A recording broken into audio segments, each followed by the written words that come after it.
Pan India star Allu Arjun, star director Atlee కాంబోలో ఓ సినిమా రాబోతున్న సంగతి తెలిసిందే.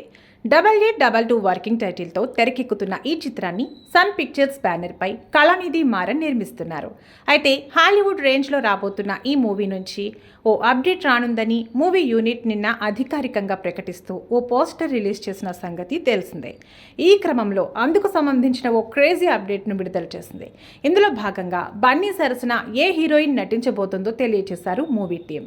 ఇక ఇందులో Bollywood beauty star heroine Deepika Padukone బన్నీకి జోడీగా ఈ సినిమాలో కనిపించనున్నారని తెలియజేస్తూ ఓ స్పెషల్ వీడియోను షేర్ చేశారు. ప్రస్తుతం ఈ వీడియో నెట్టింట వైరల్గా మారింది. ఇక వీడియోలో అట్లీ దీపికా పదుకొనెకు సీన్స్ ఎక్స్ప్లెయిన్ చేస్తున్నాడు. ఇక స్టోరీ నచ్చి దీపిక చాలా బాగుంది అని చెప్పి అట్లీకి షేక్ హ్యాండ్ ఇస్తుంది. ఇక అక్కడి నుంచి ఈ ముద్దుగుమ్మ కత్తి పట్టుకుని ఫైటింగ్ చేస్తున్నట్లు ప్రాక్టీస్ చేస్తుంది. సీరియస్ లుక్లో దీపిక భలే అనిపించింది. కత్తి పట్టుకుని గుర్రం మీద స్వారీ చేస్తూ మహారాణి ఝాన్సీ లక్ష్మీబాయిలా దూసుకొస్తుంది. ప్రస్తుతం ఈ వీడియో సినిమాను మరో లెవెల్కి తీసుకుని వెళ్లే విధంగా ఉందని అనడంలో ఏమాత్రం సందేహం లేదు.